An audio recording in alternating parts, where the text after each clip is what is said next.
nearly a quarter century, Sean Diddy Combs has been in the public eye as a musician, performer, and businessman. Now he's adding a new title, educator. I sat down with him recently to talk about all that and discovered he's still very willing to speak his mind, even when it comes to presidential politics. Puffy, you are not only a mega star and mogul, you have an education initiative. You opened a charter school in Harlem for this fall. Why was that important to you? I went to this after-school program named Menacing. I grew up in Harlem, and I just remember that extra attention that I would get by the tutors. It was something that was needed because in the educational system in the city communities, they were so behind what was going on in the other communities of Scarsdale, Westchester, different parts of the Bronx, and it was so disproportionate that if it wasn't for a program like that, I wouldn't have been able to pass my grades, and I wouldn't have been able to make it really through school. And so as the years went by, I ran a marathon. Education's always been important to me. I ran a marathon, and we proudly raised $3 million for the New York City public school system. And my thing was I had a lot of concerns and complaints about the educational system and how our children are treated. And I'm a person of action. So instead of me talking about it, I wanted to go and work with the system and then show them a better way to do it. And I just thank them for giving me a chance. But I'm coming to really revolutionize the junior high and high school levels of education.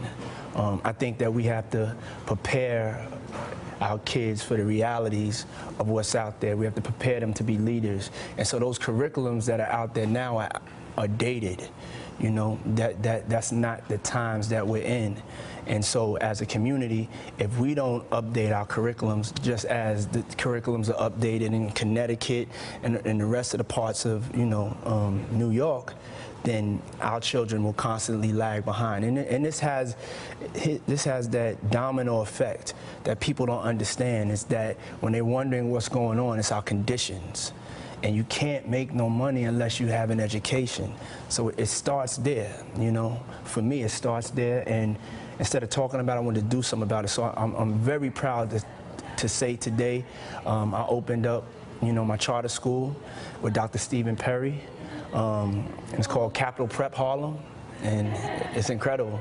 I'm telling you, it's awesome. I know the kind of influence you have. I've seen it all over the country, all over the world, and you stayed out of the political stuff.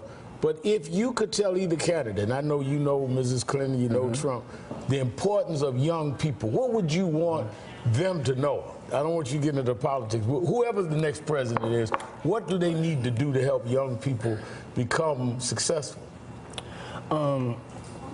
I think it's all about education. It's all about education and jobs and creating different programs for them to have opportunities. It's hard to start your life after high school or college and you just can't get a job. Right. And there's nothing really set up for you to be able to get out there and to excel.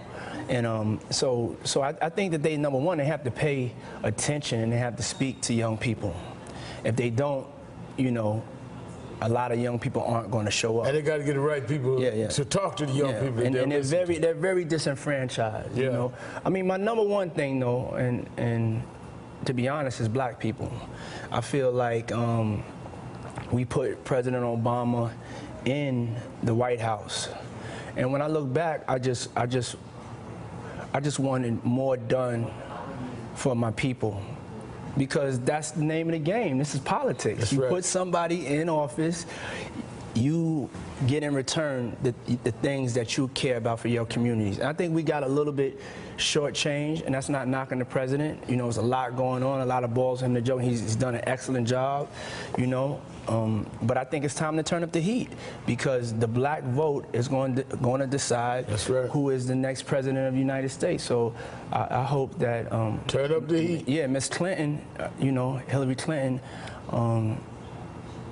I hope she starts to directly talk to the black community. I just really, it really makes me feel, you know, almost hurt that our issues are not addressed, and we're such a big part of the voting bloc. Yeah. And not just rhetoric, but really address it. Yeah. I mean, I gotta ask you one thing before I let you go. I need to give you an announcement. Okay, go ahead. No, I mean, I honestly think the heat has to be turned up so much that as a community, we got to hold our vote.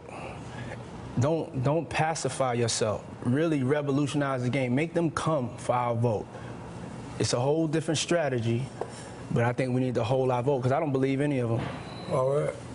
Well, that's a big announcement. All right. I think that's straight from the heart. Yeah, I mean, you can get the vote. Yep. It don't have to be held that long, but you're going to have to come get it. You got to come get it. And bring something with it to get it. Oh, man, you have to bring something with it.